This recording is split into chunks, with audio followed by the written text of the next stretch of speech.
നാദാപുരം മണ്ഡലമാണ്, കോഴിക്കോട് ജില്ലയിലെ നാദാപുരം മണ്ഡലമാണ് നമ്മൾ അനലൈസ് ചെയ്യുന്നത്. 10 ലോക്കൽ ബോഡി ചേർന്നാണ്, 10 പഞ്ചായത്തുകളാണുള്ളത്. അത് ചേർന്നാണ് നാദാപുരം. 10 പഞ്ചായത്തിൽ ടോട്ടൽ വോട്ട് ഈ പഞ്ചായത്ത് തെരഞ്ഞെടുപ്പിൽ നോക്കുകയാണെങ്കിൽ UDF ആണ് മുന്നിലുള്ളത്, ചെറിയൊരു മാർജിനിൽ. 80,000 വോട്ട്, 45% വോട്ട് എടുത്തിട്ടുണ്ട്. 40% വോട്ട്, 72,000 LDFിനുള്ളത്. 12,000 വോട്ടോടെ NDF ചെറിയ സ്വാധീനം കാര്യമായിട്ടില്ല, 10% താഴെയാണ്. അത് മറ്റുള്ളവരെല്ലാം കൂടെ 12,000 വോട്ടുണ്ട്. മെമ്പർമാർ UDFിൽ 86 പേരുള്ളപ്പോൾ LDFിൽ 84 ഉണ്ട്. ഇത്ര 8,000 വോട്ട് വ്യത്യാസം ഉണ്ടെങ്കിലും മെമ്പർമാർ 2 പേരുടെ വ്യത്യാസമേ ഉള്ളൂ.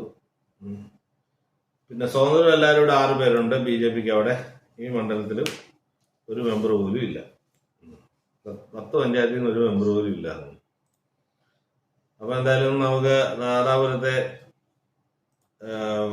പാസ്റ്റ് ട്രെൻഡുകൾ നോക്കാം. 2014 CPIയുടെ മണ്ഡലമാണ്. അപ്പോൾ CPI ജയിച്ച മണ്ഡലമാണ്. 2014 അത് നിലനിർത്തി LDF ക്യാമ്പ്.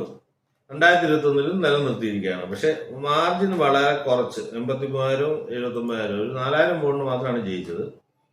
ഇത്തവണ 2026 ആകുമ്പം നമുക്ക് നോക്കുകയാണെങ്കിൽ P വസന്തൻ CPIയുടെ എക്സിസ്റ്റിംഗ് MLA അല്ല, അതായത് മാറി വേറൊരാളാണ്, പുതിയ ആളാണ് മത്സരിക്കുന്നത്.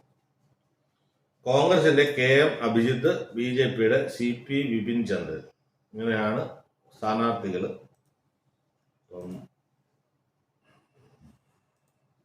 ഇപ്പോഴത്തെ കണ്ടീഷനിൽ പഞ്ചായത്ത് തെരഞ്ഞെടുപ്പിൽ തന്നെ UDF ഫ്രണ്ടിലെത്തിയിരിക്കുകയാണ്.